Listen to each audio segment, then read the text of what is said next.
네, 3월 10일 특강도 준비를 했습니다. 저녁 8시고요. 6시 이전에 신청하셔야 무료입니다. 8시 이후에 신청하면 33,000원 비용 발생한다라는 거. 근데 가장 중요한 건 뭐냐면 지금 시장을 보시게 되면 지정학적 리스크로 굉장히 갈피를 못 잡은 분들이 굉장히 많습니다. 왜냐하면 오늘 녹화하는 날이 3월 5일인데요. 3월 3일과 3월 4일 날 지수가 몇 퍼센트 빠졌냐? 지수가 거의 15%가량 밀렸습니다. 그런데 오늘 3월 5일 날 지수가 9%가량 다시 상승을 하죠. 지수가 아니라 종목 중에서도 이런 종목들이 없는 건데요. 근데 지수가 이렇게 밀려버리게 되면 굉장히 불안한 심리를 가질 수밖에 없죠. 일희일비할 수밖에 없습니다. 포모 증후군 또 떠오를 겁니다. 나만 못 샀네? 나만 수익을 못 내네? 라는 그러한 환경에 처할 수 있습니다. 그런데 시장에서 보내고 있는 신호는 확실합니다. 지금 시장이 보내고 있는 시그널을 통해서 제가 갖고 있는 과거에 이런 전쟁 관련되어 있는 부분들을 통해서 해집고 나오면서 수익을 봤었던 그런 경험치를 바탕으로 해서 이런 부분들을 다 통합적으로 해서 말씀을 좀 드려보겠습니다. 무료로 해드릴 거니까요. 하단 링크를 통해서 신청해 주시게 되면 3월 10일 저녁 8시에 무료를 통해서 많은 분들이 들어오셔서 이런 이슈를 통한 전략 잘 세워나가시기 바라겠습니다. 매달 10일 간격으로 진행되는 유튜브 무료 특강 아래의 링크에서 신청하세요. 정책, 수주, 실적 3박자가 오려지며 원전주 계속 강세를 보였었는데 최근 하락에 대표님께서는 원전주 흐름 어떻게 보고 계신가요? 이번 이란 전쟁을 계기로 전 세계가 다시 한번 깨닫게 된 진실이 하나가 있습니다. 에너지 안보는 군사 안보만큼 중요하다라고 하는 거죠. 지금 호르무즈 해협이 막히고 또 유가가 하루에 7%씩 폭등하는 걸 눈앞에 보면서 각국 정부들이 떠올리는 건 바로 석유 한 방울 없이도 전기를 만들 수 있는 에너지, 바로 원자력이죠. 원전주는 그래서 단순한 테마를 넘어서요, 국가의 에너지 안보하고 직결되는 기간 산업 성격을 띠고 있습니다. 2026년 현재 이 말이 어느 때보다 굉장히 절실하게 와닿는 그런 순간인 것 같은데요. 중동에서 전쟁이 터질 때마다 전 세계가 유가에 휘청거리는 현실 속에서 원자력은 정말 지정학적 리스크에 영향을 받지 않는 유일한 대규모 전력원이니까요. 이게 원전주의 강세 흐름이라든지 또는 지금 원전주를 잘 잡아주고 있는 구조적인 이유인 것 같아요. 지금 원전주의 흐름은 정책이라든지 아니면 수주 그리고 실적이라고 하는 3박자가 딱 맞아떨어지는 그런 구간이라고 말씀해 주셨는데요. 살펴볼 필요가 있을 것 같아요. 첫 번째 박자, 정책이 좀 완전히 달라졌다라고 하는 거죠. 2026년 정부가 신규 원전 부지 선정을 좀 본격화했고 또 그거에 따라서 SMR 건설 계획을 구체화하고 있는 그런 해거든요. 그러니까 투자자들의 관심이 그 어느 때보다도 뜨거운 해라고 말씀드릴 수 있고요. 실제로 2026년 1월에 신규 원전 2기 확정 소식이 전해지면서 한전산업을 비롯한 원전주가 동반 급등하는 그런 장면이 연출됐죠. 여기서 한 가지 중요한 사실은 2026년 현재 AI 기술의 폭발적인 발전이 상상 이상의 전력 수요를 발생시킨다는 거죠. 마이크로소프트, 구글, 메타 같은 이 빅테크 기업들이요, 이제 스스로 전력을 확보하기 위해서 원자력 기업들하고 장기 계약을 체결하고 있다는 건데요. AI 데이터 센터가 원전의 서력은 어떻게 보면 수요처가 됐다라고 하는 거. 이거는 과거하고 굉장히 완전히 달라진 그런 부분들이라고 볼 수 있을 것 같고요. 두 번째 박자는 수주에 대한 부분들이 현실화되는 것 같아요. 이제는 단순히 기대감만이 아니라 이미 계약서에서 도장을 찍고 있는 팩트가 지금 하나둘씩 나오고 있죠. 두산 에너빌리티 같은 경우에 한수원하고 체코 두코바니 원전 5호기 그리고 6호기 그리고 주기기하고 터빈 그리고 발전기 같은 공급 계약에 대한 부분들을 체결했고 5조 6천 정도 되죠. 이게 얼마나 큰 숫자냐면 작년에 두산 에너빌리티의 총 매출의 거의 35%에 달하는 그런 규모니까 굉장히 크죠. 근데 수주가 여기서 끝이냐? 그게 아니죠. 두산 에너빌리티의 자회사인 두산 스코다 파워 같은 경우에 여기에 더해가지고요 3천억 넘는 규모의 체코의 신규 원전 증기 터빈 납품 계약까지 추가로 따냈습니다. 더 중요한 건 앞으로의 일정인데요. 체코 정부가 두코바니 외에도 테물린 지역에 추가 원전 2개 건설 방안을 지금 검토 중에 있거든요. 그러면 두산 에너빌리티에 속한 팀코리아가 두코바니의 본 계약을 통해서 향후 5년 안에 테물린 증설 확정에 대한 부분들의 어떤 우선 협상권에 준하는 유리한 고지를 점하고 있을 가능성이 굉장히 커지겠죠. 이것뿐만 아니라 폴란드하고 진행하고 있는 민관 협력 사업의 본계약에 대한 논의도 지금 급물살을 타고 있고, 체코에 이은 두 번째 유럽 어떻게 보면 대형 원전 수주가 초읽기에 들어갔다, 이런 분석들도 굉장히 많고요. UAE 같은 경우에도 추가 원전, 사우디아라비아, 튀르키예 같은 경우에서도 수주 가식성에 대한 부분들이 굉장히 많이 높아지고 있는 부분들이 있습니다. 세 번째 박자는 실적이 진짜 반영된다라는 거죠. 정책도 있고 수주도 됐는데 실적은 언제 나오냐 굉장히 궁금하셨을 건데요. 바로 지금부터입니다. 2025년 두산 에너빌리티가 신규 수주가 약 한 14조 7천 정도, 그러니까 전년 대비해서 2배 이상 증가한 신규 수주를 받았거든요. 그래서 SK증권에서 두산 에너빌리티가 2026년부터 대형 원전이라든지 또는 SMR 그리고 가스터빈 같은 기자재 매출 비중 상승에 따라서 중장기 이익 성장 사이클에 진입할 거다라고 하는 보고서를 냈죠. 최근에 여의도에서요, 여의도가에 2026년 두산 에너빌리티에 있어서의 수주해를 넘어서 실적에 퀀텀 점프의 해가 될 거라고 하는 전망이 쏟아지고 있는 이유가 여기에 있습니다. 원전, 그리고 가스터빈 같은 전방산업 호조로 매년 신규 수주가 14조 원 이상 달성할 그런 기반이 마련이 되고 있다라고 보시면 될 것 같고, 이렇다 보니까 목표 주가가 명확해졌습니다. 교보증권에서 두산 에너빌리티에 대한 목표 주가를 11만 3천 원까지 상향을 했고, 불가리아, 미국, 그리고 베트남 같은 대형 원전 플러스 엑스에너지라든지 테라파워 그리고 뉴스케어 파워를 통한 SMR에 대한 수주, 여기에 대한 부분들이 굉장히 풍부해지는 그런 파이프라인을 가질 거다라고 하는 이유를 들어서 목표 주가를 11만 3천 원대까지 올립니다. 최근 코스피 어떤 급락 장세에서 원전주가 방어력을 좀 발휘하고 있는 건 사실 우연은 아닌 것 같습니다. 말씀드린 정책, 수주, 그 다음에 실적, 세 가지가 동시에 살아나고 있는 섹터가 여기 섹터이고요. 여기에 이번 중동 전쟁이 에너지 안보라고 하는 네 번째 박자까지 추가됐으니까요. 체코 원전 수주를 필두로 해서 폴란드, UAE에 대한 어떤 추가 수출 기대감도 굉장히 크고, 원전의 설계라든지 시공 그리고 기자재 업체하고의 어떤 추가 상승 촉진제 역할도 충분히 할 수 있다라고 하는 분석까지 나오고 있어서요. 지금은 어떻게 보면 이런 섹터 안에 있는 이런 종목군들 전략 매수 시점은 좀 아닌 것 같고요. 최근처럼 시장 전체가 흔들리는 날 원전주도 사실 단기 변동성 피하기 어렵거든요. 이렇다라고 하면 분할 매수에 대한 부분들, 그리고 손절 기준을 설정하시는 부분들, 그러면서 최소한 5개월, 6개월 정도 이상의 중장기 시계를 갖고 접근하는 게 이런 부분들이 원전주 투자의 황금 원칙이 아닐까라는 말씀 드리고 싶습니다. 두산 에너빌리티 주가가 이번 하락이 상승세가 꺾인 모습을 보여주고 있는데요. 두산 에너빌리티 앞으로 추가 상승 여력이 남아있다고 할 수 있을까요? 우선 두산 에너빌리티의 현재 주가부터 좀 살펴볼 필요가 있을 것 같아요. 두산 에너빌리티가요, 지난 2026년 2월 27일인가요? 11만 원을 찍었습니다. 그런데 1년 동안에, 그러니까 52주 신저가가 얼마였냐면요, 19,960원이었습니다. 1년 사이에 주가가 몇 배 올랐냐? 5배 넘게 오른 거잖아요. 이걸 보고 너무 늦은 거 아니야? 하시는 분들 충분히 이해합니다. 그런데 주가가 많이 올랐다는 것과 더 오를 여력이 있다는 건 사실 별개의 문제인 것 같아요. 지금부터 그 이유를 하나둘씩 말씀 좀 드려볼게요. 현재 18명의 애널리스트가요, 두산 에너빌리티에 대해서 매수 의견을 제시하고 있고요. 매도 의견은 단 한 명도 없습니다.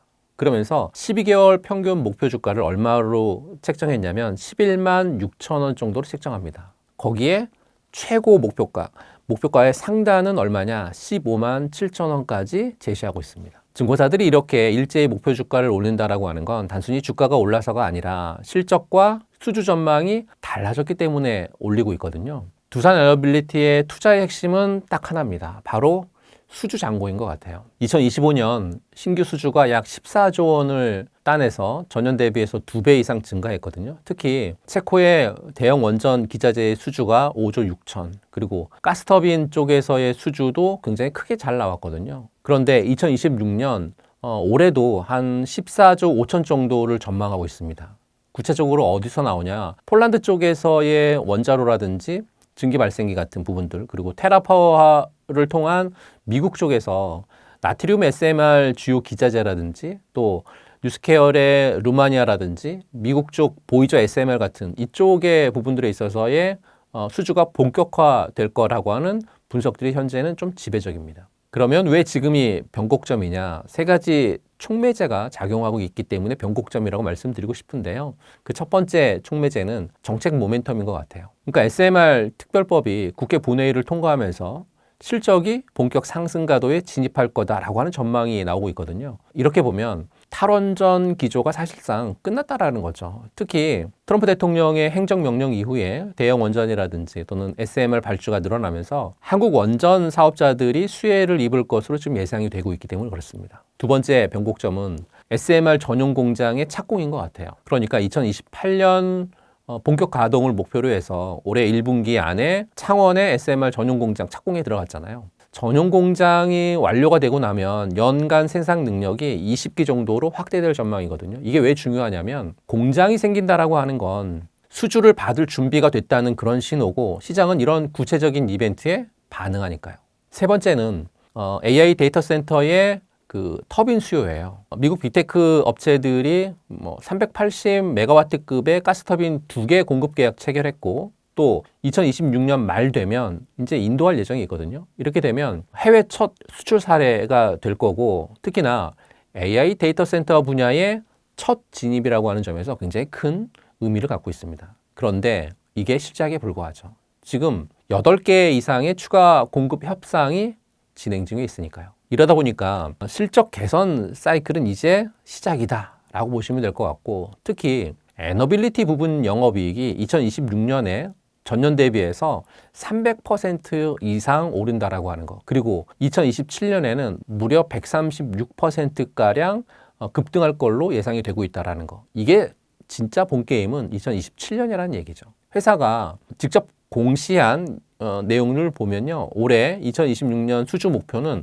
13조 3천 정도 예상을 하고 있습니다. 그런데 2025년의 수주가 14조 7천이었는데 가이던스를 한 10% 이상 초과 달성했으니까요. 회사가 제시하는 숫자는 어떻게 보면 보수적이다라고 보시는 게 훨씬 더 맞겠죠. 거기에 2030년까지 SMR 매출이 1,000억 원에서 몇 조로 늘어나냐면요. 3조 3천으로 늘어납니다.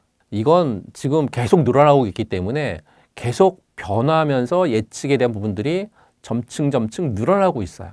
거기에 중장기 실적 가시성도 점차 높아지고 있다는 거죠. 두산 에너빌리티는 지금 기대에서 어떻게 보면 실적으로 넘어가는 변곡점에 있다. 이렇게 말씀을 좀 드리고 싶고요. 수주가 공시로 찍히고 마진이 숫자로 확인되는 순간마다 주가는 상승할 가능성이 굉장히 높고요. 물론 변동성도 있겠지만 큰 그림에서 방향은 위를 향하고 있다라고 판단하시면 좋겠습니다. 한편에서는 원전주가 너무 많이 올라 지금 시기에는 너무 부담스러워 하시는 분들이 많은데요. 원전주는 지금 너무 고평가되어 있다고 봐도 될까요? 어떻게 접근하면 좋을까요? 사실 원전주가 많이 오른 거는 맞습니다.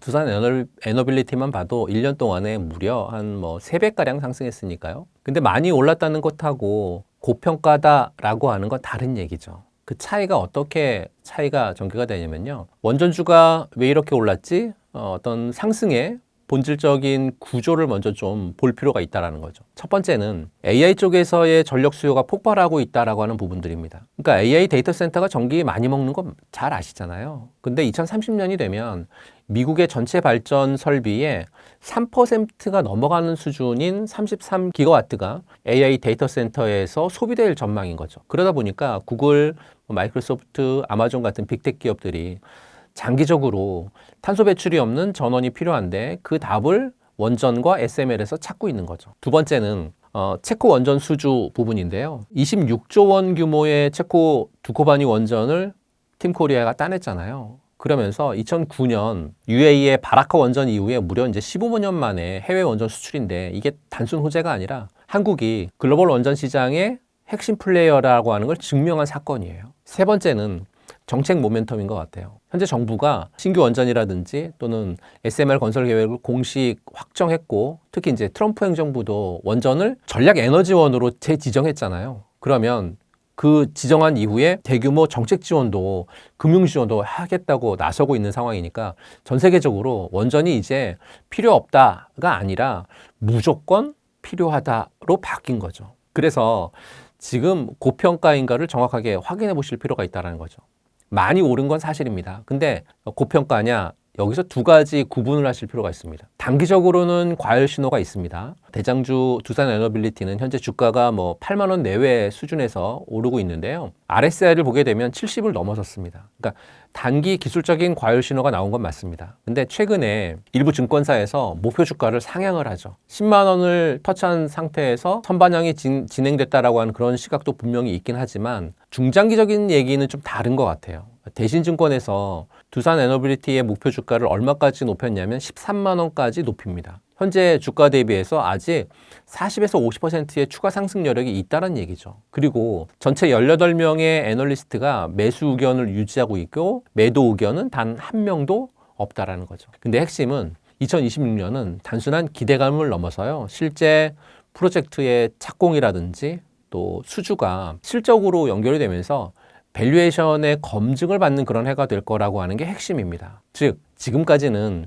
기대감으로 올랐다라고 하면 이제부터는 실적으로 증명하는 단계라는 거죠. 이게 고평가냐 아니냐의 답인 것 같습니다. 실적이 뒷받침되면 사실은 고평가가 아닌 것 같다라는 말씀을 드리고 싶고요. 그렇다라고 하면 올해 2026년 원전 섹터는 어떤 숫자가 나오는지 확인해 보실 필요가 있을 것 같아요. 우선 두산 에너빌리티를 놓고 보게 되면 2026년 수주 목표를 13조 7천억 원으로 잡고 있는데 원전 기자재라든지 가스터빈 그리고 SMR 관련 어떤 계약이 순차 반영될 예정에 있고 올해 초까지만 하더라도 3,200억 정도 규모의 체코 원전 설비 수주 따냈고 폴란드라든지 UAE 같은 쪽에서의 추가 원전 수주에 대한 기대감도 있죠. 여기에 SMR 전용 공장이 1분기에 창원에서 이제 착공 들어갔고 2028년 본격 가동이 되게 되면 연간 20기 정도의 SMR 생산 능력을 갖추게 되는 거잖아요. 그리고 나아가서 2030년까지 SMR 쪽에서의 매출 3조 3천억 이상으로 지금 성장할 거다고 하는 어떤 보고서들이 굉장히 많이 나오고 있는 부분들이죠. 그러면 지금 어떻게 접근해야 되는지 실전 전략을 좀 말씀드려 볼게요. 전략 첫 번째는 대장이 두산 에너빌리티의 분할 매수 전략인 것 같아요. 지금 당장 몰빵하는 건 절대 안 되고요. RSI를 봤었을 때도 과열 구간이고 단기 변동성이 굉장히 큰 그런 구간이잖아요. 분할 매수 구간을 충분히 활용하실 필요가 있는데 가격대는 7만 5천 원에서 9만 5천 원 정도 사이 이 가격대를 여러분들에게 좀 말씀드리고 조정이 올 때마다 나눠서 사는 게 정석이다라고 말씀드리고 목표 주가를 한 12만 5천 원 정도에 감안하게 된다라고 하면 지금 구간에서는 충분히 매력적인 접근이 가능하지 않을까라고 말씀드립니다. 전략 두 번째는 밸류 체인에 있는 중소형 종목들도 관심권에 가지실 필요가 있다는 거죠. 종목을 말씀드리면 BHI 같은 이런 종목이죠. 그러니까 외국인 투자자들이 최근에 굉장히 집중 매수했었던 종목이고 우리 기술 같은 경우에 원전의 두뇌로 불리는 계측 제어 설비 국산화에 성공을 했었던 그래서 강력한 진입 장벽을 갖고 있는 이런 기업도 눈여겨보실 필요가 있을 것 같고요. 한전기술은 체코 원전 프로젝트의 종합 설계 계약을 주도하면서 올해 실적 턴어라운드가 예상이 되는 그런 기업이기 때문에요.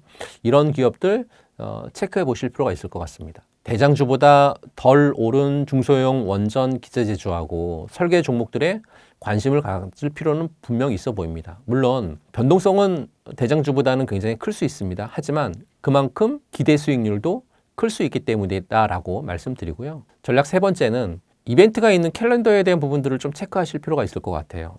원전주는 호재 뉴스 하나에 단기 급등하는 특성이 굉장히 크거든요. 폴란드라든지 또는 슬로베니아 같은 추가 수주 발표라든지 또는 SMR 공장 착공 확정 또 미국의 트럼프 행정부의 원전 확대 구체와 같은 이런 이벤트가 나올 때마다 주가는 굉장히 크게 반응했거든요. 이런 이벤트를 미리 파악하고 조정 구간에서 분할 매수하는 게 최선의 전략 아닐까라는 말씀 드리고요. 전략 네 번째는 투자 기간을 좀 설정하실 필요가 있을 것 같아요. 단기 트레이딩이 목적이 아니라고 한다라고 하면 적어도 6개월에서 1년 이상의 중장기 관점이라고 하면 지금은 관심권에 두실 필요가 충분히 있다라는 말씀 드리고 2026년 수주 확정이라든지 또는 실적 개선이 가시화되면 밸류에이션에 대한 재평가가 추가로 일어날 수 있기 때문에 충분히 지금 같은 구간에서는 관심권에 두시고 종목에 대한 대응 전략 잘 짜시기 바라겠습니다. 두산 에너빌리티, 한전기술과 같은 대형주와 밸브 피팅, 계측기를 만드는 중소형 기자재 중 현 시점에서 기대 수익률이 높은 쪽은 어디라 할 수 있을까요? 어떤 기업을 눈여겨보면 좋을까요? 지금 이 시점의 기대 수익률은 중소형 기자재가 더 높습니다. 단 여기에는 반드시 알아야 될 조건이 몇 가지가 있습니다. 어떤 조건인지 또 왜 그런지 또 어떤 종목을 눈여겨봐야 되는지를 좀 말씀을 드리면 왜 중소형 기자재가 기대 수익률이 더 높은지 핵심 논리를 딱 하나만 말씀을 드리면 실적에 대한 레버리지 때문에 그래요. 원전을 하나 짓는다고 가정을 한다라고 해보면 두산 에너빌리티가 원자로 본체를 만들고 예를 들어서 한전기술이 설계를 맡고 그 안에 채우는 수천 개의 밸브라든지 또는 수만 개의 피팅 또는 수백 개의 계측기는 중소형 기자재 업체들, 기업들의 몫이거든요. 근데 이 부품들이 아무 회사한테 맡길 수는 없잖아요. 예를 들면 국제 원자력 규격 인증받고 또는 극한의 온도라든지 고압에 대한 내성 그리고 수십 년 운전을 한 내구성 같은 부분들을 동시에 갖춰진 기업에 대한 부분들로 발주를 주겠죠. 근데 한국에 이런 기업들 많을까요? 그렇지 않거든요.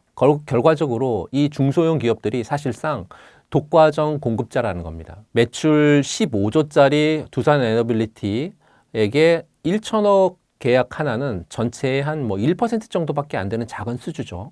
그런데 예를 들면 매출이 중소형 기자재주들에게 1천억, 2천억짜리의 매출은 굉장히 큽니다. 매출 하나가 2배, 3배 폭발시킬 수 있거든요. 이게 실적 레버리지입니다. 대형주가 판을 깔면 그 판 위에서 더 높이 뛰는 건 중소형 기자재니까요. 그래서 중소형 기자재 종목 중에 몇몇 종목을 좀 말씀을 좀 드려볼까 합니다. 첫 번째 종목은 태광입니다. 피팅 분야의 가장 직접적인 수혜주고요. 태광이 지난해 4분기 신한울 원전 3호기 그리고 4호기 피팅 부분에 대한 수주 확정했고요. 회사 측이 미국이나 체코에서 원전이 착공이 되면 관련 피팅 부분 입찰도 지금 들어갈 거다라고 좀 밝히고 있고 원전 배관에 쓰이는 피팅 부분은 냉각수라든지 또는 증기 그리고 이제 화학 물질이 장기간 순환하는 그런 환경을 좀 버텨야 되는데요. 일반 산업용보다 훨씬 높은 내열성 또는 내압성 그리고 내식성 이런 것들이 굉장히 요구가 되고 있거든요. 그래서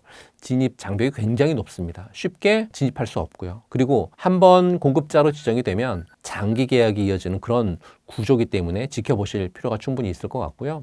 두 번째 종목은 우진입니다. 원전 계측기 쪽에서의 국내 유일의 독점 공급자입니다. 이 말이 얼마나 강력한 표현인지는 잘 아실 거예요. 우진은 한국 표준형 원전의 4대 핵심 계측기를 독점 공급하는 기업이죠. 설계 수명이 60년 하는 동안에 반복적으로 교체 매출이 이제 구조적으로 이어지는 그런 비즈니스인데요. 보통 핵심 제품인 논해핵 계측기 같은 부분들이 APR 1400에 몇 개 들어가냐면 61개 들어가고요. OPR 1000 기준으로 보면 45개가 들어갑니다. 그런데 이 61개하고 45개가 교체 주기가 얼만큼 빠르냐면 2년에서 4년마다 교체 주기가 온다는 거죠. 그러니까 굉장히 중요한 교체 매출에 대한 구조적인 비즈니스 모델을 갖고 있는 이런 기업이어서요. 우진 같은 종목도 잘 체크해 보실 필요가 있겠다라는 말씀드리고 세 번째 종목은 BHI입니다. 실적이 이미 폭발하고 있는 그런 종목이죠. 배열회수 보일러하고 원전 보조기기를 만드는 그런 기업인데 2024년 매출이 한 7,700억 정도로 해서 전년 대비해서 90% 이상 성장했습니다. 영업이익이 700억 정도 나왔는데요. 무려 230%인가요? 이렇게 급증을 했으니까요. 여기서 가장 중요한 포인트는 이미 실적이 폭발하고 있다는 거죠. AI 데이터 센터용 LNG 그 복합 화력 발전소 발주가 폭발적으로 늘어나면서 배열회수 보일러 수요가 지금 급증하고 있습니다. 아니, 폭발하고 있습니다. 그리고 신한울 4호기 원전 보조기 납품도 올해부터 본격적인 매출이 인식이 될 거고 지난해 신규 수주가 약 한 1조 8천 정도 기록을 했었고 올해는 2조 원 넘는다라고 하니까요. 외국인들 투자자들이 꾸준히 주목하고 있는 그런 종목이 아닐까 싶어서 오늘 요 세 종목 여러분들에게 말씀드리면서 관심권에 잘 두시면서 체크해 보실 필요가 있겠다라는 말씀드립니다. 원전 기업들 주가 흔들림에 고민하시는 분들이 있는데 지금 원전주에 투자해도 될까요? 지금 시장이 녹화하는 날이 3월 5일이거든요. 미국하고 이스라엘이 이란을 향한 군사작전을 단행하면서 중동 전쟁이 정말 현실화됐습니다. 그러면서 이란이 호르무즈 해협 봉쇄 선언했고 세계 석유 수송량의 거의 한 30%에 달하는 이 해협을 통과한다고 하는 것 때문에 공포가 전 세계 시장을 지금 강타하고 있거든요. 원전주의 대장인 두산 에너빌리티가 3월 4일과 3월 4일 이틀 동안에 20% 하락했어요. 지금 원전주가 빠지는 이유가 원전 산업의 본질적인 문제인가요? 라고 여러분들에게 여쭤보고 싶고요. 제 대답은 아니죠. 전혀 다른 이유잖아요. 현재 국내 증시 중동 전쟁뿐만 아니라 주가가 많이 올랐다. 그런 업종부터 사실은 우선 매도하는 무차별한 하락세가 나타나고 있는 거잖아요. 원전주만 빠지는 게 아니라 올해 많이 오른 주도주들이 무차별적으로 팔리는 것이 원전주에도 사실은 약간의 영향을 미치고 있습니다. 코스피가요, 올해 들어서 1월 달서부터 2월 말까지 몇 퍼센트 올랐냐면 48% 올라서요, 전 세계 수익률 1등을 자랑을 했습니다. 6,300포인트까지 올랐으니까요. 이 급등에 가장 큰 역할을 했었던 업종이 바로 금융, 원전, 반도체였잖아요. 올해 가장 많이 오른 종목들이 이번 충격에 가장 먼저 가장 크게 팔렸고, 이건 원전의 문제가 아니라 수급의 문제, 그리고 단기 차익 실현의 문제가 아닐까요? 그렇다라고 하면 이란 전쟁이 중장기적으로 원전 산업에 어떤 영향을 미칠까요? 이 원전 산업은 오히려 중장기에는 호재에 가깝습니다. 왜 그러냐면 지금 이란 전쟁의 핵심 공포는 호르무즈 해협 봉쇄잖아요. 세계 원유 수송량의 거의 30% 부분들이 지나다니면서 막힐 수 있다는 건데, 이 상황이 전 세계에 던지는 메시지는 딱 하나죠. 중동 화석 연료 의존하는 그런 에너지 구조는 언제든지 이렇게 터진다라는 거죠. 그러면 에너지 자립에 대한 생존 문제에 대한 부분들을 생각해 볼 필요가 있다는 겁니다. 에너지 자립의 핵심 수단은 바로 저는 원자력이라고 볼 수 있거든요. 화석 연료 없이도 중동 눈치 안 보고 또 안정적으로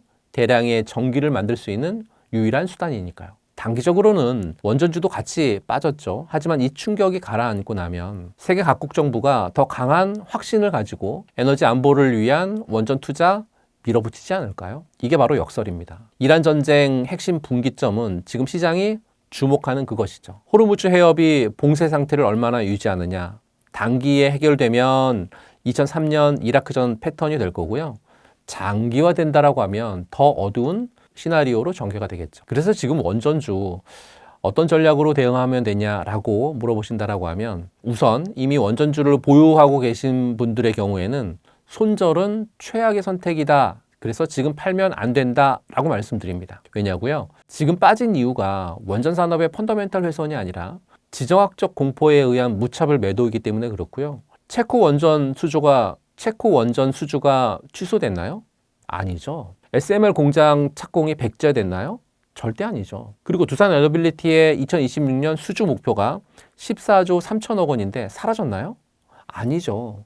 아무것도 바뀐 게 없습니다. 다만 주가만 빠진 거죠. 역사적으로도 지정학적 충격 이후에 주도주를 저점에서 손절한 사람들은 이후에 반등해서 가장 큰 손실을 입은 사람들이 됐습니다. 지금 원전주를 보유 중이시라고 하면 수량을 줄이되 절반 이상을 줄이시면 안 된다라는 말씀을 드리고요.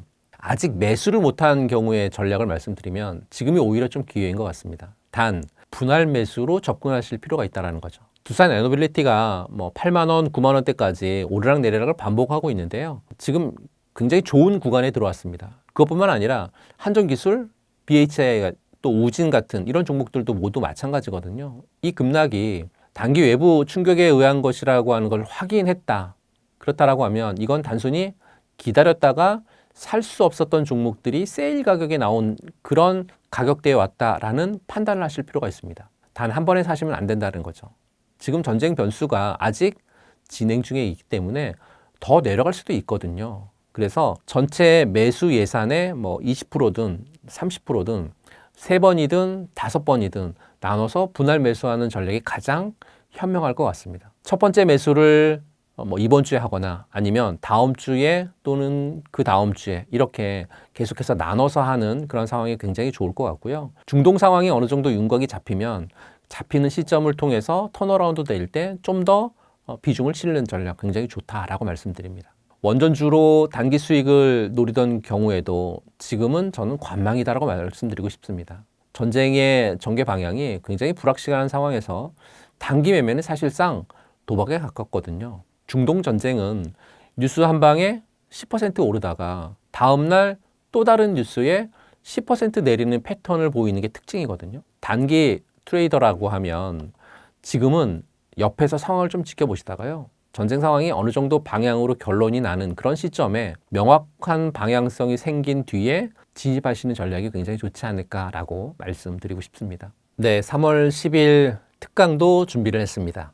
저녁 8시고요. 6시 이전에 신청하셔야 무료입니다. 8시 이후에 신청하면 33,000원 비용 발생한다라는 거. 근데 가장 중요한 건 뭐냐면 지금 시장을 보시게 되면 지정학적 리스크로 굉장히 갈피를 못 잡은 분들이 굉장히 많습니다. 왜냐하면 오늘 녹화하는 날이 3월 5일인데요.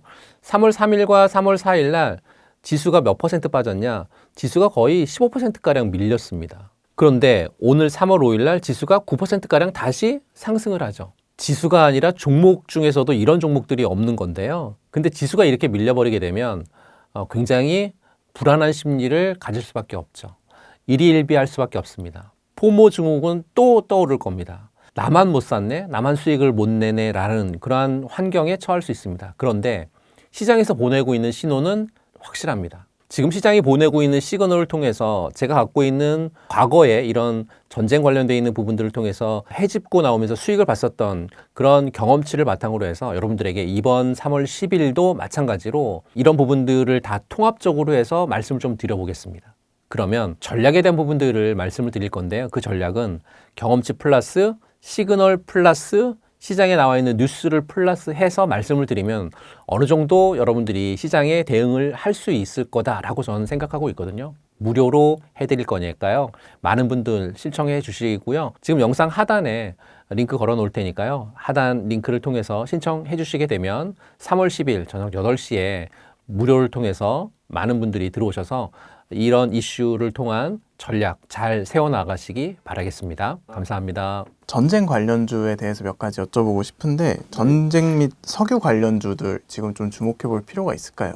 촬영일 기준으로 보면 사실 이제 3일과 4일 이틀 동안 엄청나게 많이 올랐거든요. 뭐 유가 관련주라 그래서 흔히 말해서 주유소 대리점하는 회사들이 막 이틀 상치고 누적으로 보면 60% 이상 오르는 회사들이 몇 개쯤 있어요. 그리고 뭐 이번에 그 천궁2라든가 이런 미사일이 이란 미사일 요격을 한 90% 이상 했다 그래서 미사일 전력과 관련된 종목들도 한 이틀 강세가 나오고 했는데 물론 앞으로도 그런 전과에 따라서 레퍼런스가 쌓이면 방산과 관련된 이슈는 뭐 긍정적일 수 있겠죠. 근데 다만 유가 관련해서 오르는 종목들은 사실 예전에 제가 10년, 20년치 재무제표를 보더라도 주유소 대리점하는 회사들이 있어요. 우리나라 이제 뭐 경상권 뭐 충청권 이래가지고 권역별로 그런 도매점들이 나눠져 있고 그것들을 관할하는 회사들 몇 개가 상장돼 있고 이번에 이제 땡땡 석유 뭐 이래가지고 올라가는 기업들이 대부분 그런데 오늘 모 신문에도 난 게 있습니다. 주유소 직원 20명 있는 회사가 퍼가 1,900인데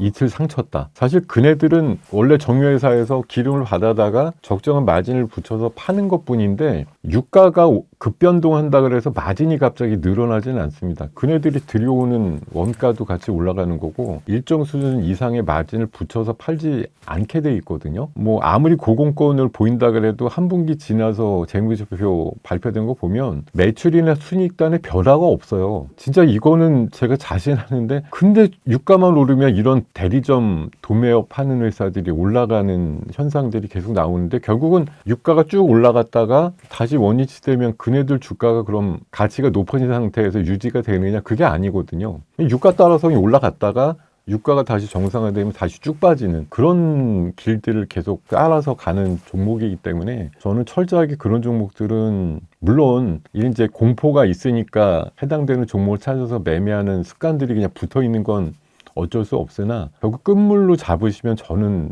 절대적으로 위험하다고 생각하는 섹터고 다만 방산에 대해서는 제 생각에 전장의 어떤 길이다. 앞으로도 사실 요소 지정학적 리스크를 갖고 있는 군대들 여러 군데 이제 부분들이 있기 때문에 멈추지 않는 진영 논리와 싸움들이 계속 된다고 보거든요. 그래서 그런 차원으로 보면 트럼프가 유럽한테도 요구했던 국방비 5%의 지출 이런 것들이 장기적으로 추진되고 있거나 또 우리나라는 일본에 대해서도 마찬가지고 국방 예산은 앞으로도 계속 늘어날 것이고 특히 뭐 조선하고 연계된 부분도 있지만 미국도 지금 해군 전력 이런 거 굉장히 좀 중국 대비해서 열등하기 때문에 이런 것들을 좀 또 미국도 차세대 자주포도 지금 운용을 하려고 하고 있거든요. 이런 것들 보면은 캐나다 잠수함 사업도 있고 뭐 많은 부분에서 방산 쪽은 아직까지는 개척의 여지가 남았다고 생각이 들기 때문에 그런 쪽은 좀 괜찮은 것 같습니다. 대표님과 처음 인터뷰를 나누었을 때 네. 반도체, 로봇, 원전 이렇게 좀 주목을 해보셔라 말씀을 주셨는데 현재도 해당 관점이 좀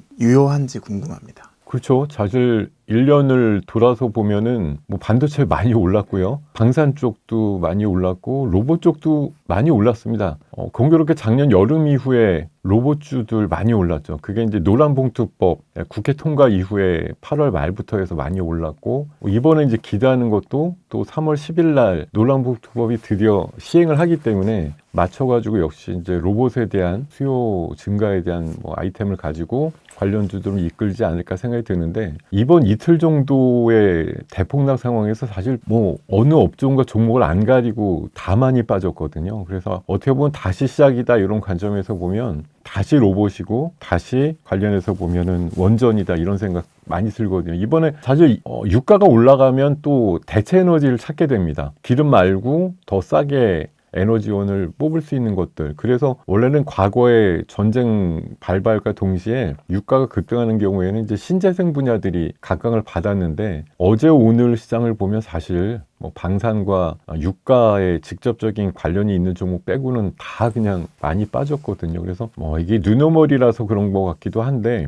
어쨌든 과거의 사례들을 보면 지금 반등을 한다. 그러니까 유가가 계속 고공행진을 벌인다고 하면 원전 쪽도 분명히 다시 대두가 될 수 있다고 봐요. 어차피 발전 단가라든가 생산 단가는 제일 싼 쪽에 속하기 때문에 뭐 각국 지금 특히 미국이라든가 뭐 동남아 심지어 뭐 중동, 유럽 가릴 것 없이 원전과 특히 이제 SMR이라고 하는 소형 모듈 원자로 쪽에 대한 수요는 계속 늘어나고 있다고 보고 AI가 데이터 센터에 뭐 대규모 건립을 통해서 계속 진화를 해야 된다고 보면 그 데이터 센터를 돌릴 만한 전기는 어떻게 생산할 건데라는 건 지속적인 화두거든요. 그래서 이게 원전이야, 태양광이야, 풍력이야, 뭐 여러 가지 지금 에너지를 갖고 많은 나라들이 고민하고 있는데 원전이 하나의 축이 될 수밖에 없다라는 논리는 시간이 가면 갈수록 이게 원전의 이제 치명적인 약점 하나는 그거잖아요. 오래 걸린다, 만들려면. 뭐 10년 이상 걸리는데 이거 언제 시작해서 원전 지어서 하느냐. 그래서 이제 짧게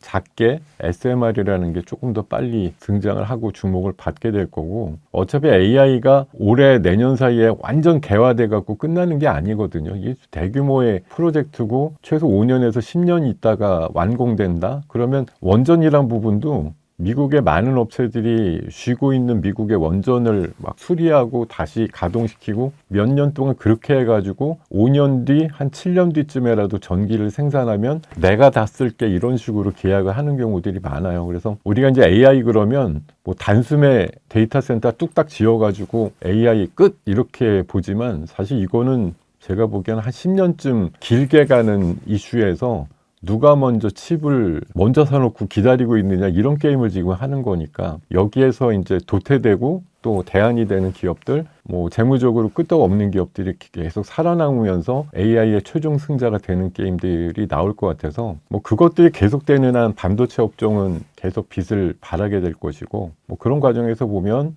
AI의 궁극적인 방향, 지향점은 피지컬 AI니까 그 안에서 로봇의 아이디어는 계속 살아있다고 보는 거고 그래서 계속 말씀 올리지만 반도체, 뭐 로봇이라든가 원전에 대한 이슈는 사실 장기적으로 계속 수요가 늘어날 수밖에 없고 시장이 확대될 수밖에 없는 그런 스토리라는 관점에서는 뭐 계속 주목을 하고 투자의 어떤 비중 안에 분명히 있어야 되는 섹터다 이렇게 말씀을 드리겠습니다. 개별적으로 또 원전주에 대해서 여쭤보고 싶은데요. 두산 에너빌리티가 10만 원대까지 있다가 최근에 한 8만 원 중반대로 또 가격이 내려왔습니다. 두산 에너빌리티 현재 주가는 좀 어떻게 평가하고 계신가요? 원전을 논할 때 두산 에너빌리티를 뭐 빼고 논할 수는 없다고 봐요. 물론 뭐 개별적으로 그날 이슈가 붙었을 때 더 빨리 더 많이 가는 업종 중에는 최근에 이제 건설주들도 좀 있었고요. 현대나 대우처럼 원전을 지어본 경험이 있는 회사들이 또 미국은 이제 한동안 원전을 안 졌기 때문에 걔네들도 진출하려면 현대나 대우 끼고서 하려고 하는 움직임도 있으니까 그런데 기본적으로 두산 에너빌리티가 안 들어가는 원전은 없다고 생각하거든요. 근데 다만 이제 작년도에 두산 밥캣이라든가 이런 자회사 이슈가 실적이 좀 부진했기 때문에 기대보다 순이익이 좀 안 나왔습니다만 올해는 작년도 하반기에 가스터빈 수출도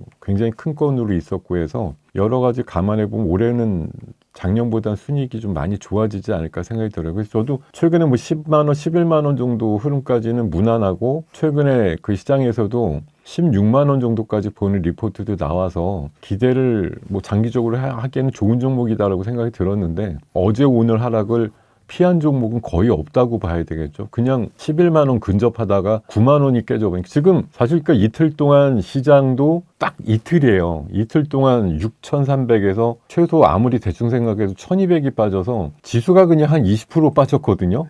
개별 종목도 지금 20에서 한 25%쯤 고점 대비 빠진 게 그냥 수두룩한데 여기에 불과 며칠 전까지 천하에 없이 좋은 종목입니다, 업종입니다 이렇게 얘기했던 녀석들이 다 휩쓸려서 무차별하게 다 무자비하게 빠졌거든요. 그래서 어떻게 보면 화마를 피하고 현금을 좀 보유한 채 3.1절 연휴를 지난 분들한테는 와 이거 웬일이야? 싸게 사기 좋은 흐름 환경들이 많이 만들어진 거 맞는데 어쨌든 연휴 전에 편입해 놓고 기다리셨던 분들한테는 좀 브레이크가 좀 걸려있는 상황이지만 원전을 얘기할 때 두산 에너빌리티의 상승과 주가 상향의 기대값은 제외하고는 얘기할 수가 없다 이렇게 말씀드리고 진짜 8만 원대까지 내려왔다고 하면 저는 진짜 좋은 기회인데 사실 이 시간이나 이런 거 통해 갖고 뭐 누군가 얘기해도 어떤 종목 얘기할 때 지금보다 높게 만약 11만 원을 하고 있었을 때도 아 이거 좋습니다. 어차피 15, 뭐 20까지도 가요 이렇게 얘기할 사람도 있었을 거고 8만 원대가 되었어도 마찬가지인데요. 갖고 계신 분들한테는 좀 너무 죄송한 얘기지만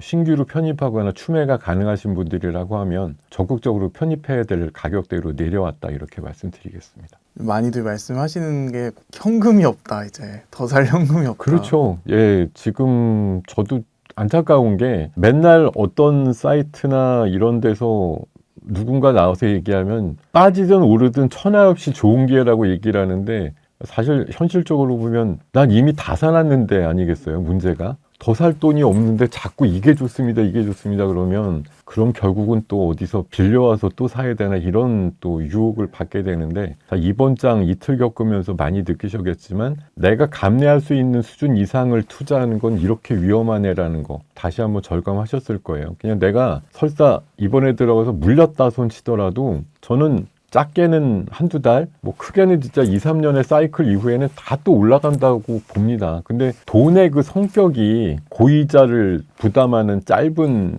대출 기간을 갖고 있는 돈이거나 진짜 내가 조금 있으면 써야 되는데 갑자기 집어넣은 거 이런 돈들은 못 버틸 수가 있죠. 그러니까 내 감내할 수 있는 상황과 수준 적어도 투자 자금의 성격은 1년 동안 출금해서 쓸 일이 없는 돈 정도로 하시는 게 최소한 맞지 않나 그런 생각이 듭니다. 지난 인터뷰에서 그런 말씀 해주셨거든요. 예를 들면 코스피가 5,500이 뭐 상방이다 하면 거기에 다다를수록 현금 비중을 조금씩 높여 나가야 된다 이렇게 말씀 주셨는데 이번에 좀 코스피 상방을 몇으로 놓고 현금 비중을 조절해 나가면 좋을까요? 참 이게 연초쯤에 예상했던 제 흐름과는 사실 시장이 달라졌던 것 같아요. 왜냐하면 저는 1월 달에는 조금 오르다가 2월, 3월은 조정을 받고 4월 정도부터 오르기 시작해서 6월 달에 이제 피크를 치면서 올라간다고 해서 그 정도를 한 6,000대 중반 정도 봤던 게 원래 작년 말에 인사이트였는데 이게 1월 달을 거쳐서 2월까지 올라가니까 저도 이제 막 헷갈리는 거예요. 왜 이렇게 장이 빨리 올라가지? 생각보다 거하게 올라가고 하니까 그래서 최근에 저도 막 보는 흐름이 바뀌어서 이거 시간도 없는데 왜냐면 아직까지도 하반기 넘어가면 여러 가지 경제 상황이라든가 또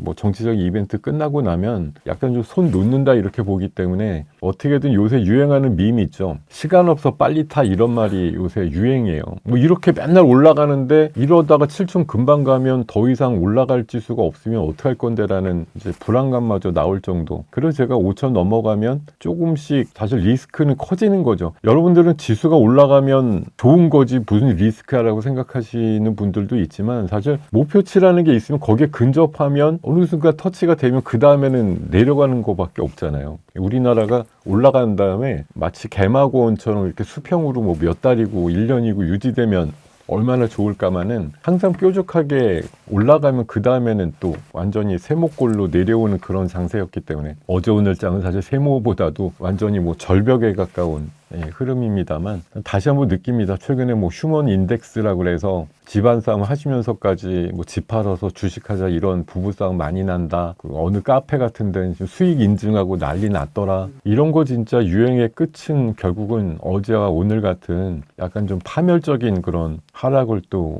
이끌었던 것 같은데 어쨌든 소나기 한번 시원하게 내린 것 같고요. 제 생각에는 이런 이제 큰 좀 돌풍이라든가 이런 거 이후에 비온 뒤에 땅이 좀 굳을 거고 다시 도전을 하게 되는 시장이 열렸을 뿐이야 이렇게 좀 긍정적으로 생각하셨으면 좋겠습니다. 혼란한 증시 상황 속에서 투자자들이 지금 어떻게 대처하면 좋을지도 조언 한 말씀 해주시면 좋을 것 같습니다. 사실 얘기 드리기는 아주 답이 없는 건 아니죠. 그냥 마치 뭐 공자 말씀처럼 여러 가지 리스크가 좀 점증하고 그러니까 지수가 올라갈 때마다 좀 줄이고 지금 봤을 때 뭐 7천을 8천을 목표로 한다 그러면 사실 진짜 6천이 넘으면 남은 포인트가 계속 줄어들고 있을 뿐이니까 사실 리스크 관리가 필요했다는 게 이제 사후 약방문적으로 어제 오늘 장을 보면서 확실히 느낄 것 같은데 다음번에도 마찬가지인 것 같아요. 다시 어려움을 딛고 또 6,500, 7,000을 넘게 되면 제가 최근에 사실 코스피 10,000포인트 얘기하고 있거든요. 이렇게 또 바뀌는 순간이 또 제일 위험하지 않았나. 그러니까 평소에 보수적으로 봤던 인간들이 갑자기 목표가를 올리면서 야 이거 환장할 지수인데요. 이렇게 얘기 나올 때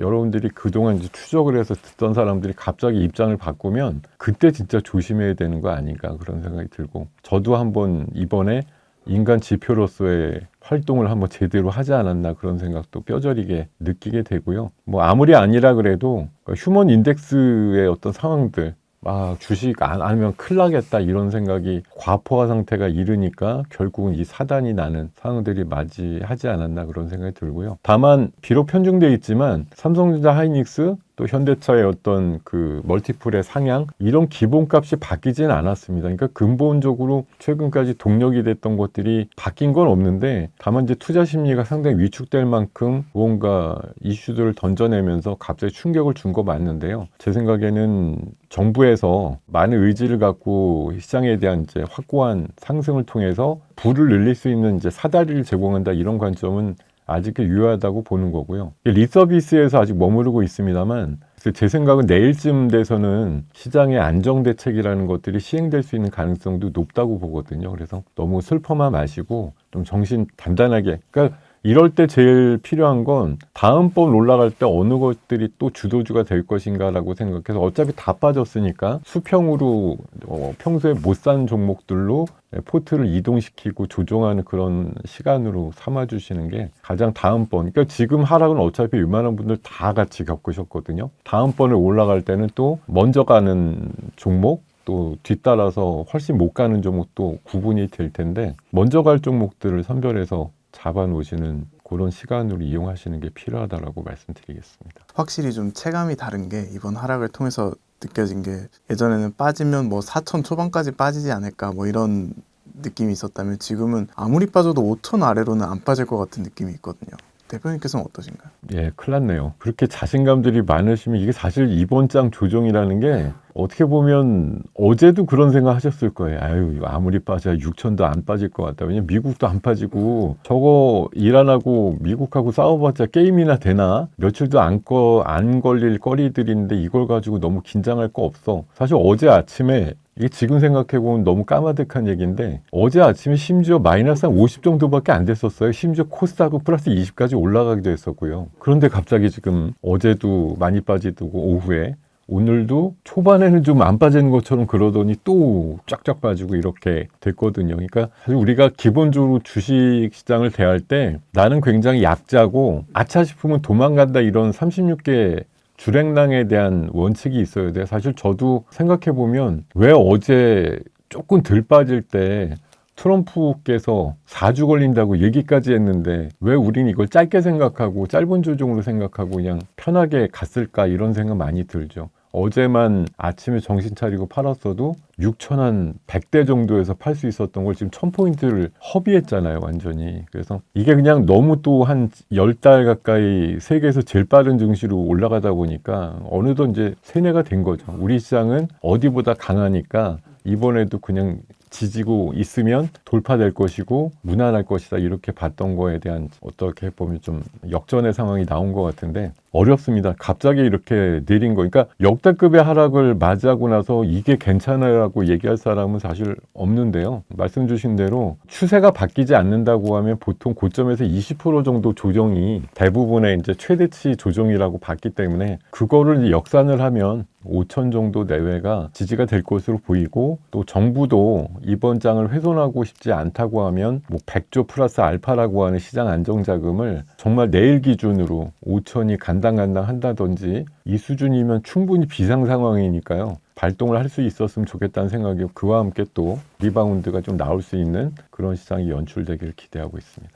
마지막으로 좀 지금 시점에서 대표님의 포트폴리오 전략이 좀 궁금합니다. 만약에 1억이라는 현금이 있다면 어떻게 투자하실지도 한 말씀 부탁드리겠습니다. 네, 이거는 포트에 대해서는 사실 질문을 받고 사전에 오늘 700포인트 정도 빠지지 않아도 이렇게 해야 돼 이런 생각을 가졌던 거라서 뭐 700포인트가 빠졌으니까 더 적극적으로 해야 되겠다 이런 생각보다도 3월 정도는 어쨌든 기간 조정의 관점에서 보면 내 포트, 내 자산을 시장에 노출하는 것들을 가능하면 좀 줄이는 게 필요하다고 생각돼요. 지금 그런 생각을 보면은 반도체 한 20% 정도, 또 원전 15%, 또 우주 태양광 15%, 로봇 10%, 현금 40% 이렇게 하면 100%가 되더라고요. 지금 말씀드리는 건 이제 가장 높은 비중이 현금 40%인데 이 정도만큼 가져가는 게 지금 물론 오늘 현재 700포인트가 추가 하락한 상황에서는 야 지금 현금을 이제서야 40% 갖고 가서 무슨 소용이 있겠나 생각이 드실 텐데 지금 저는 생각보다는 사실 올라갈 땐 과열을 막는 조치가 나와도 몇 번 굴리고 더 오버를 해서 과열이 나오거든요. 마찬가지로 내릴 때도 마찬가지예요.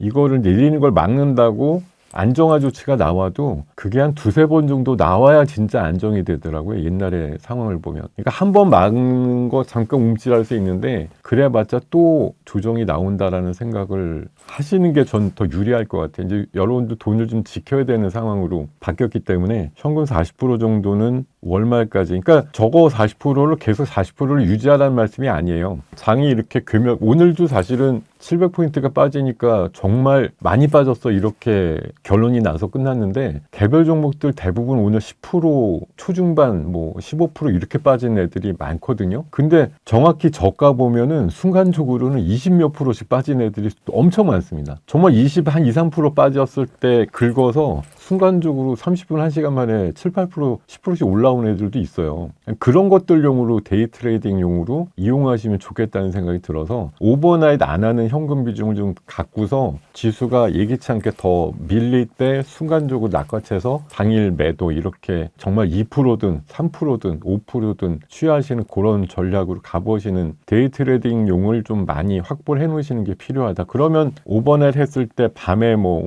이란 사태가 다시 확대가 됐다든지 또 다른 미국장의 어떤 이슈가 나왔을 때 그 다음날 빠져도 대응이 가능한 수준의 유동성을 갖고 있다는 게 아마 위안이 되실 것 같습니다. 지금 투자자분들이 현금을 마련하고 싶어도 지금 이렇게 빠진 주식을 팔지 않으면 현금이 없다 이러신 분들도 많이 계시거든요. 그런 분들은 좀 현금을 어떻게 마련을 해야 될까요?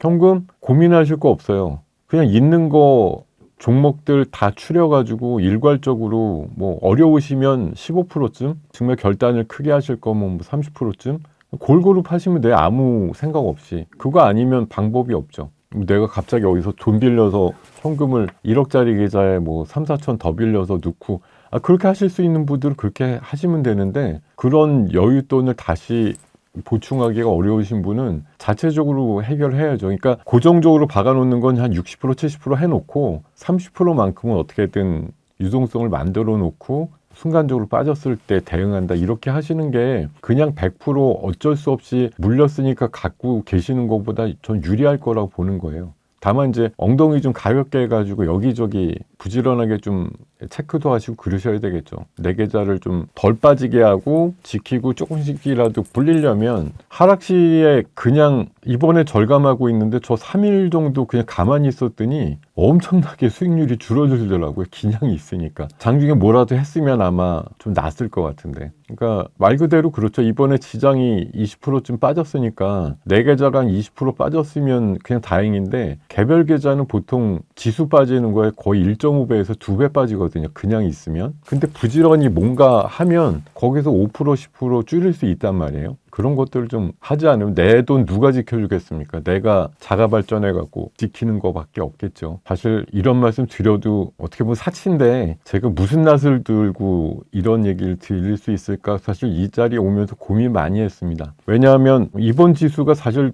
비정상이라고 누군가 얘기할 수도 있고 정말 많이 오르는 게 너무 당연하다고 볼 수가 있는데 제가 꽤 시장에 오래 있으면서 느꼈던 정말 시장이 과열됐다. 물론 뭐 막 8천 불러대니까 또 거기에 가스라이팅도 당하곤 있지만 아무리 봐도 이거 정말 과열인데 사람들이 주식에 미쳐가기 시작했는데 이런 이제 대중적인 현상들이 많이 나올 때 얼마나 조심스럽게 대응을 하거나 정말 여기서 꺾어버리거나 나 이 정도면 만족해라고 해서 조금 위험 관리를 되게 엄청나게 강조 드리거나 이랬어야 되는데 그러지 못했음을 통감하는 이틀 정도의 하락을 보아하니 이번에 기어코 좀 고점에서 위험 신호 좀 팍팍 확실히 들여가지고 좀 리스크 피할 수 있는 그런 것들을 적극적으로 드리지 못했다는 데 좀 아쉬움이 커요. 물론 저는 결국은 시장은 또 이겨내고 올라갈 거라고 보는데 이렇게 이틀 만에 급락한 시장이 너무나 아깝고 한탄스럽고 보시는 우리 경제원탑의 구독자분들한테도 직간접적으로 되게 죄송한 마음이 크더라고요. 그래서 다음번에 또 비슷한 어떤 과열이나 이런 현상들이 나왔을 때는 결코 좀 타협하지 않고 정확하게 제 생각을 좀 고지고대로 제가 좋아하는 소수 의견대로 남들 막 더 날아간다고 얘기하고 그럴 때 이 정도면 됐지라고 하는 그런 생각들 좀 가감없이 다시 정리해서 드릴 수 있는 기회가 분명히 있을 거예요. 다음번에 꼭 놓치지 않겠습니다. 미국과 이란의 전쟁으로 인해서 방산주 또한 강세를 보이고 있다고 하는데요. LIG 넥스원 같은 경우에는 이제 그 상한가를 보여주는 등 이제 급등하는 모습을 보여주기도 했습니다. 지금 전쟁이 장기화가 된다면 지금이 좀 기회라고 볼 수도 있을까요? 저는 일단은 화요일과 수요일의 그 극심한 변동성을 한번 좀 잘 봐야 되지 않을까 싶습니다. 화요일 날 LIG 넥스원 이제 상한가를 들어갔죠. 장중에 깨지긴 했습니다만 시간 내에서 다시 상한가를 말아 올렸고 수요일 날 오늘 굉장히 고점에서 출발을 했다가 또 마이너스까지 나타나는 부분들이 있다는 거죠. LIG 넥스원이 이렇게 나타난 것은 UAE에 수출한 천궁2가 이란의 그 미사일을 요격했다라는 부분들, 이 부분이 이제 부각이 되면서 더군다나 이제 또 UAE에 우리가 앞으로 수출할 물량도 앞으로 상당 부분 있다라는 것이 부각이 됐습니다. 우리 무기가 이제 전장에서 사용이 됐다라는 거죠. 이건 이제 미국의 패트리어트를 대체할 수 있는 상당히 중요한 자원이다라고 말씀드릴 수 있겠습니다. 그런데 그렇다고 하더라도 이렇게 뭐 장기화 앞으로 된다 하더라도 당장 우리 무기 매출이 늘어나느냐라는 부분들을 놓고 보면 너무 서두르실 필요는 없다라고 봐요. 하지만 한편에 트리거는 된다라고 보여집니다.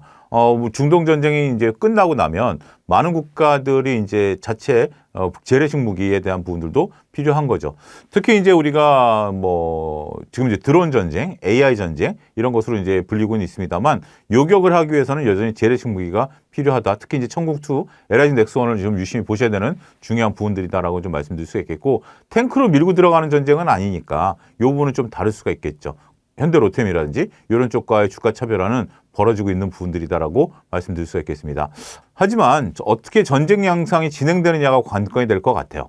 전쟁이 계속해서 끊임없이 지속이 된다라면 방산주들이 다시 한번 움직일 가능성이 있습니다만 이렇게 급등락을 보이지는 않겠죠.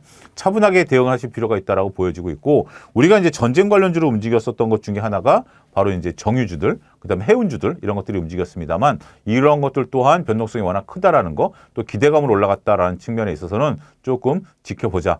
단지 이제 전쟁이 이제 관건을 한 달 정도죠. 트럼프 대통령이 확언한 한 달 정도 기간 이상으로 전쟁이 벌어지게 되면 다시 방산주라든지 정유, 해운주 주들이 움직일 가능성이 있고요. 그런 기준점으로 3월 한 달 내에 전쟁이 끝난다라면 이런 쪽들에 대한 관심은 조금 단기간으로 끝나지 않을까 싶습니다.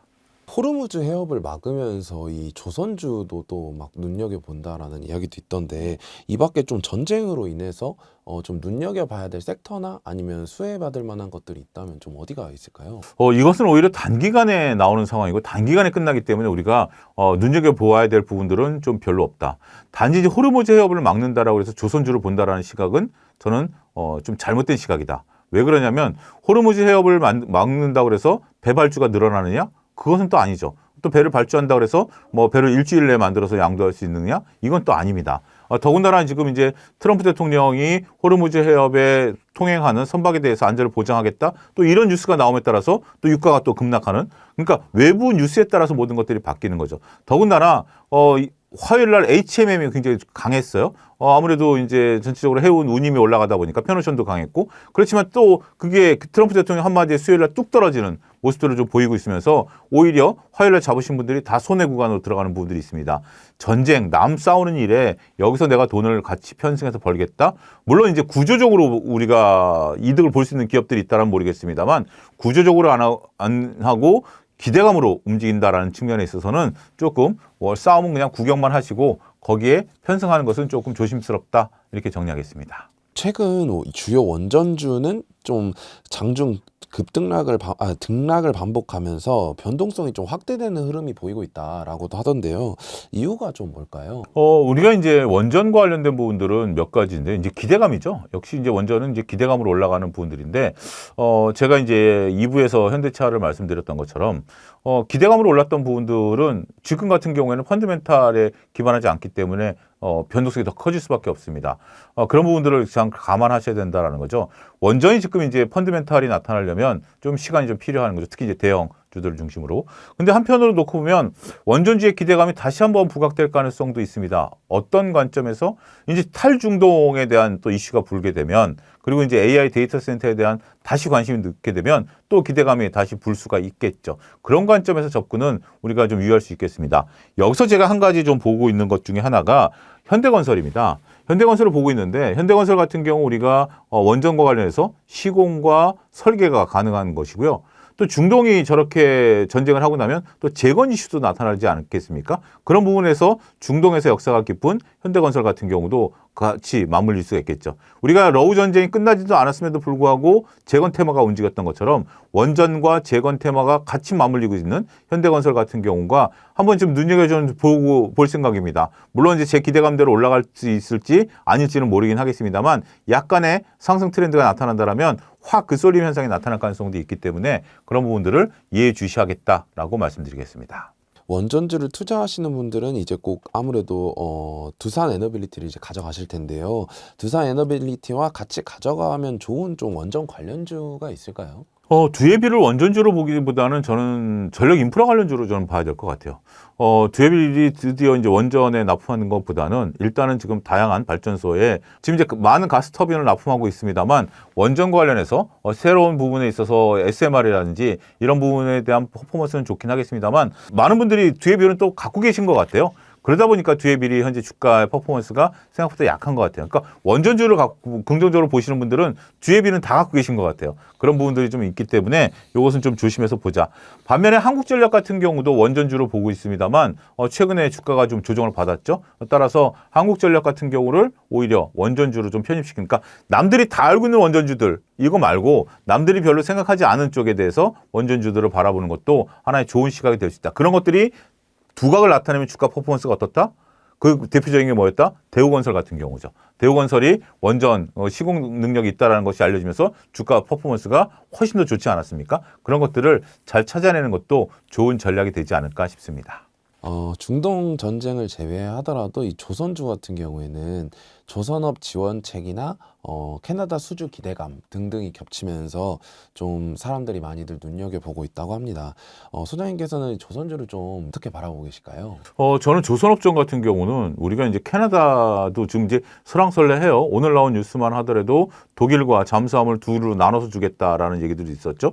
근데 한편으로 보면 굳이 둘을 나눌 필요가 있겠느냐? 이거는 뭐 비용만, 그러니까 이제 그 유지 비용만 많이 든다라는 관점으로 접근할 수 있는 거죠. 이렇게 결국 글로벌 수주는 외부 변수가 많아요. 그래서 조심해야 된다. 특히 이제 뭐 하나오션 같은 경우 최근에 들어왔었던 수주가 취소되면서 주가가 또 하락하는 모습도 좀 보이고 있습니다.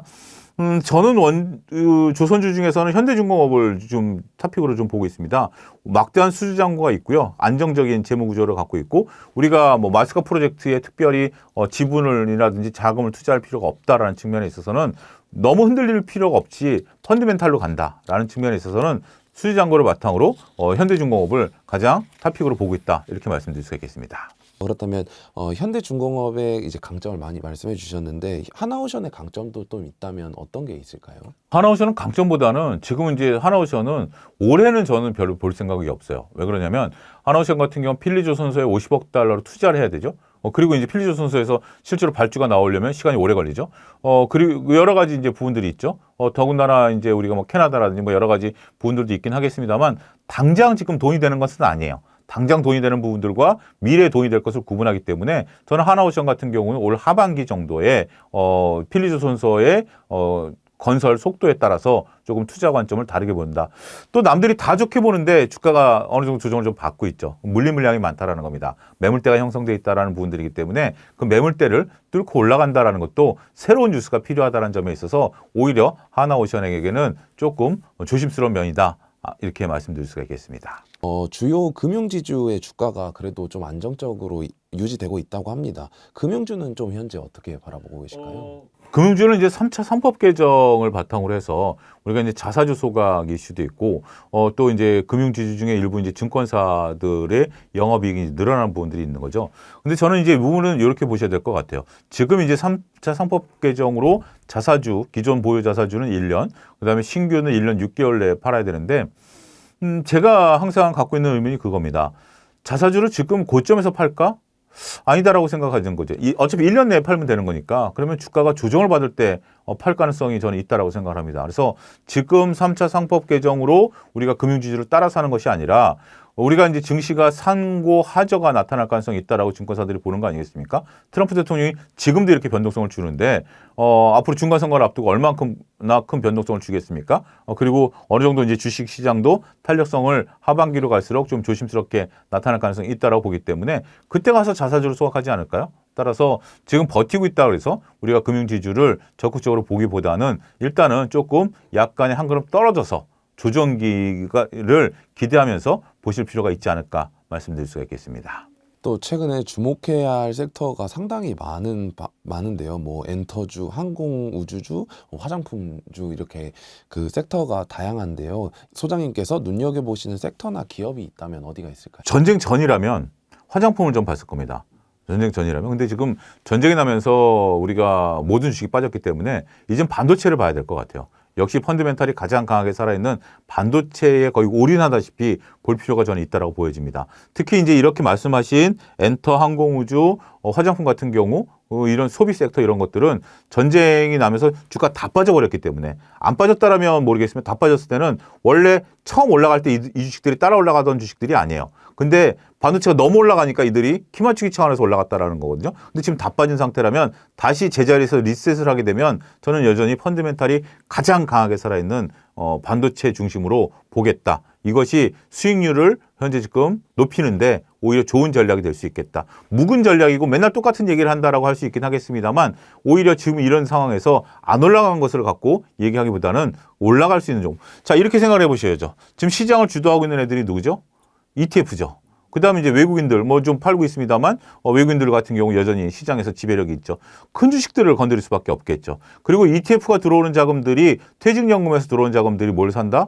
반도체를 산다. 라는 것들이기 때문에 그런 것들이 이제 시장을 주도하고 있고 개인들도 지금 상당히 현명해지신 개미들이 많죠. 그런 분들이 또 반도체를 집중적으로 사고 있는 상황이기 때문에 거기에 포커스를 맞추자 이렇게 말씀드리겠습니다. 마지막으로 이제 소장님의 현 시점 포트폴리오 전략이 좀 궁금한데요. 이렇게 변동성이 큰 시기에 만약 1억이 있다면 좀 어떻게 투자를 해야 될까요? 현금 확보를 하는 편이 좀 좋을까요? 100% 중에 30%는 무조건 현금을 갖고 있어야 된다라고 저는 생각을 합니다. 특히 이렇게 변동성이 커질 때 불안감을 느끼신다라면 현금 비중을 50%까지 확대할 필요는 있다라고 보여집니다.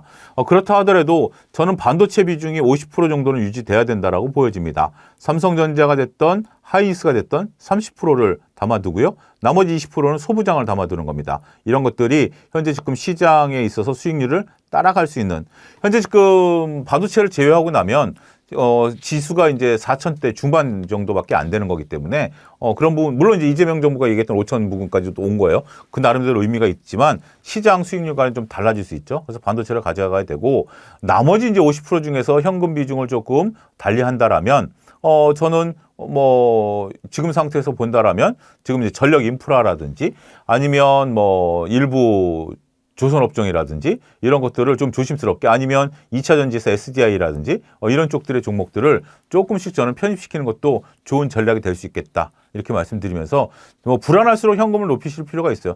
단 한 가지 절대 하셔서는 안 되는 것이 이 기회에 레버리지를 일으키는 겁니다. 레버리지를 일으킨다는 것은 독이 돼서, 원래 레버리지는 강세장에서 일으키는 거예요. 변동성이라든지 약세장에서는 절대 레버리지는 안 된다. 결과론적으로 조정 이후에 주가가 올라가려면 레버리지 일으키는 게 맞지 않아? 라고 할 수 있긴 하겠습니다만, 모르는 미래에 너무 레버리지를 건다라는 것은 자신에게 자칫하면 부메랑이 될 수 있다는 것을 명심하셔야 되지 않을까 싶습니다.